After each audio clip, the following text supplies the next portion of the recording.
¿Te has preguntado alguna vez qué pasa de verdad dentro de una inteligencia artificial, como por ejemplo ChatGPT, cuando le haces una pregunta? Hasta ahora se pensaba que solo predecía la siguiente palabra una detrás de otra como si fuese una especie de martillo pilón. Pero ¿y si te digo que estos sistemas en realidad planifican varios pasos por adelantado? Que cuando escriben, por ejemplo, un poema, primero piensan cómo quieren que termine el poema antes de empezar a escribirlo. Si sabes cómo funciona un modelo de lenguaje, esto te puede sonar a cuento chino, pero nada más lejos de la realidad. Un equipo de investigadores de Anthropic acaba de publicar un estudio que es alucinante, donde literalmente le han abierto el capó a su inteligencia artificial Claude y han analizado cómo funciona por dentro. Y lo que encontraron, pues la verdad es que es bastante diferente a lo que esperábamos. Estos sistemas no solo predicen palabras sueltas, sino que literalmente piensan varios pasos por adelantado, planifican las estrategias más o menos completas y hasta razonan en varios idiomas utilizando estructuras compartidas. Es como si por primera vez pudiésemos ver lo que pasa dentro del cerebro de una inteligencia artificial.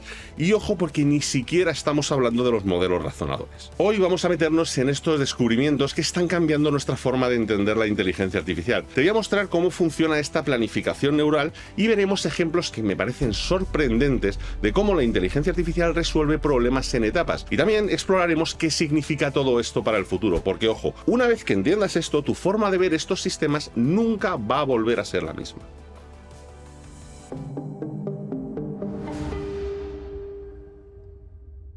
Vale, como siempre vamos a empezar poniéndonos todos en contexto. La idea tradicional que tenemos sobre cómo funcionan todas estas inteligencias artificiales que tienen que ver con texto, pues es bastante sencilla. Básicamente les das un texto inicial y el sistema predice cuál es la palabra más probable que debería venir después. Luego añade esa palabra y repite el proceso una y otra vez. Es algo así como cuando tu móvil te sugiere la siguiente palabra al escribir un mensaje, ¿no? Con todo el tema del predictor. Y hasta hace poco esta era la explicación oficial que nos daban incluso los propios creadores de estas tecnologías.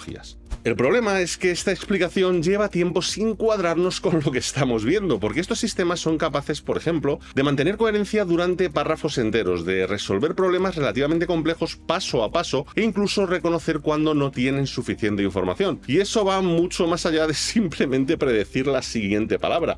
Es como si un GPS no solo te dijese el siguiente giro, sino que entendiera todo el viaje y te planificase una ruta completa adaptándose a todo tipo de condiciones. Así que Anthropic, la empresa que está detrás del modelo Claude, decidió hacer algo que no se había hecho antes: desarrollar un verdadero microscopio, por llamarlo de alguna forma, para ver qué ocurre dentro de estos modelos. Es lo que llaman los grafos de atribución, una técnica que permite visualizar los pasos intermedios que el modelo utiliza para poder transformar un prompt en una respuesta. Básicamente es como si pudiésemos ver las neuronas artificiales activándose en tiempo real y entender qué está pensando el sistema en todo momento. Y aquí viene lo interesante: lo que descubrieron es que estos modelos utilizan lo que podríamos llamar características. Estas características a menudo representan conceptos que podemos más o menos entender, desde cosas simples como palabras específicas hasta ideas abstractas como sentimientos o pasos de razonamiento. Y lo más interesante es que estos conceptos interactúan entre sí de formas muy sofisticadas. No estamos hablando de una simple máquina, estamos ante un sistema que maneja representaciones absolutamente abstractas del mundo y las manipula de forma estructurada. Aquí la gran pregunta era: ¿estos modelos realmente hacen lo que pensamos que hacen o son solo correlaciones estadísticas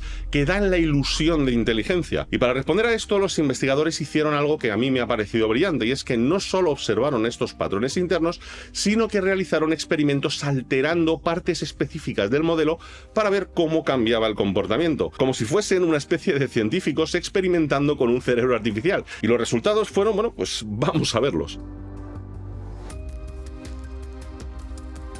Empecemos con algo que todos entendemos: completar una frase sencilla. Imagina, por ejemplo, que te digo: la capital del estado que contiene Dallas es... Y pues bueno, tú y yo sabemos que para poder responder eso necesitamos varios pasos. Primero, identificar que Dallas está en Texas y luego recordar que la capital de Texas es Austin. Esto yo creo que parece bastante obvio, ¿no?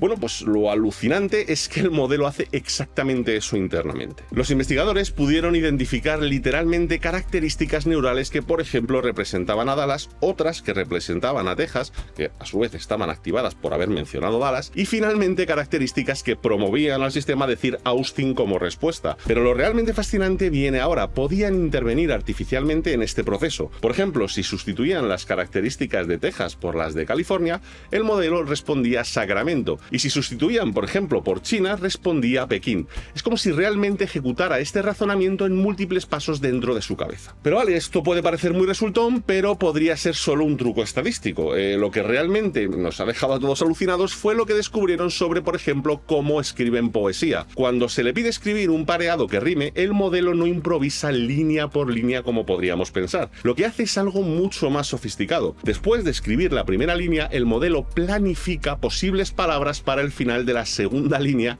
que rimen con la primera, antes de haber empezado a escribir la segunda línea. Por ejemplo, si la primera línea termina con escorpión, el modelo activa características internas que representan posibles palabras finales para la segunda línea que rimen con la primera, como puede ser, yo que sé, reggaetón o aparición. Y lo más impresionante es que esta palabra planificada influye en cómo el modelo estructura toda la segunda línea y no solamente la parte final. Es como un poeta que decide primero a dónde quiere llegar y luego construye el camino para que suene más o menos natural. Esto demuestra una sofisticación en la planificación que francamente nadie esperaba encontrar. Esto mismo pasa con los problemas matemáticos, algo de lo que suelen cojear mucho estos modelos. Cuando el modelo tiene que resolver algo, yo que sé, tipo 36 más 59, no hace simplemente una operación directa. Divide el problema en caminos paralelos. Uno de ellos, por ejemplo, calcula el resultado aproximado, otro calcula específicamente el dígito de las unidades y luego combina todos estos caminos para obtener la respuesta correcta, que en este caso sería 95. Lo más interesante es que el modelo utiliza estas mismas neuronas de suma en contextos completamente diferentes donde se requieren cálculos, no solamente en un problema de aritmética que le estás diciendo de forma explícita. Y recordemos, estos caminos o razonamientos o como lo queráis llamar se producen antes de empezar a escribir. Son zonas del modelo que se han ido activando en adelanto al ejecutar la pregunta que haces o lo que ya se está escribiendo antes de entrar en la respuesta. Otro descubrimiento que me parece espectacular es cómo maneja los diferentes idiomas. Los investigadores compararon cómo el modelo completa frases con significado idéntico en inglés, en francés y en chino, y descubrieron que utiliza circuitos neurales muy similares con componentes compartidos, como si el modelo tuviese una representación del concepto, por ejemplo, antónimo, independiente del idioma en el que estés, y luego simplemente eligiese la palabra correcta según el idioma de salida. De hecho, los investigadores podían intervenir independientemente en el concepto, cambiando, por ejemplo, antónimos por sinónimos, y funcionaba en el idioma de salida. También analizaron por qué estos modelos a veces alucinan o se inventan información, y resulta que el modelo tiene pues como circuitos o caminos predeterminados que lo hacen pues no responder a preguntas de las que no tienen información suficiente, pero cuando se le pregunta sobre algo que conoce, activa ciertas características que cancelan pues este circuito predeterminado de no contestar. Las alucinaciones ocurren cuando el modelo activa erróneamente esta característica de respuesta conocida, incluso cuando pues carece del conocimiento específico. Es como si el sistema se engañase a sí mismo pensando que sabe algo que realmente no sabe. Un ejemplo bastante inquietante de todo esto fue cuando los investigadores analizaron qué pasa durante un jailbreak, esta técnica que se utiliza para hacer que el modelo responda a preguntas potencialmente peligrosas. Descubrieron que el modelo no entiende inmediatamente que está siendo engañado. Solo después de empezar a responder activa características relacionadas con solicitudes dañinas, pero para entonces ya ha comenzado a cumplir con la solicitud. Es como si el sistema entendiese que está sucediendo algo incorrecto después de haber comenzado a hacerlo. Esto explica por qué los jailbreaks funcionan y muestran las limitaciones actuales de muchos de estos sistemas. Y esto nos lleva a algo que me parece que es crucial: cómo de fiable es el razonamiento de estos modelos. Los investigadores pudieron distinguir mecánicamente entre casos donde el modelo realmente razona paso a paso, o lo que llaman razonamiento fiel, y casos donde se inventa respuestas o ajusta su razonamiento para llegar a una conclusión predeterminada, lo que llaman razonamiento motivado. Esto es importantísimo porque nos demuestra que aunque estos modelos pueden parecer muy convincentes, todavía tienen limitaciones que son fundamentales en cómo procesan toda la información. Y por último, algo que me dejó completamente helado es que los investigadores aplicaron estos métodos a un modelo que había sido entrenado para perseguir un objetivo secreto. Y aunque el modelo evitaba revelar su objetivo cuando se le preguntaba directamente, los métodos de atribución identificaron los mecanismos internos que estaban involucrados para perseguir ese objetivo secreto. Esto demuestra que las técnicas podrían ser cruciales para garantizar que todos estos sistemas de inteligencia artificial que puedan llegar a ser más avanzados sean seguros y se alineen con nuestros valores humanos.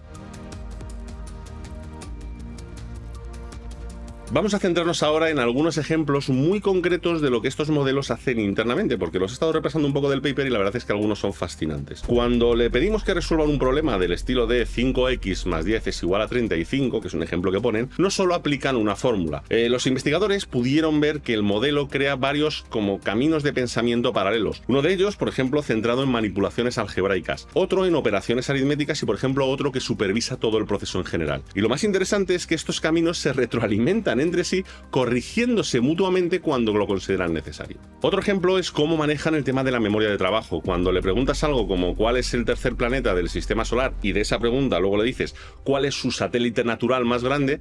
El modelo mantiene activas las características relacionadas con Tierra incluso cuando ya hemos pasado a la siguiente pregunta. Esto explica por qué pueden mantener coherencia en conversaciones mucho más largas, algo que va mucho más allá de simplemente predecir la siguiente palabra. También es fascinante ver cómo manejan todo el tema de la incertidumbre. Cuando el modelo no está seguro de algo, no simplemente te dice no lo sé, sino que activa internamente características que representan diferentes posibilidades, las evalúa basándose en el conocimiento que ha aprendido y luego expresa la que tiene mayor confianza. Por ejemplo, ante una fecha histórica que pueda ser un poco ambigua, podemos ver literalmente cómo considera diferentes posibilidades antes de decidirse por una y dárnosla. Y luego está el tema de la planificación estructurada, por ejemplo, en textos largos. Cuando le pides que te escriba un ensayo, el modelo primero activa características que representan, por ejemplo, la estructura global, como puede ser la introducción, el desarrollo y la conclusión, y luego, antes de escribir cada una de las secciones, planifica los puntos clave que quiere cubrir. Es como si crease un esquema mental completo antes de empezar a escribir,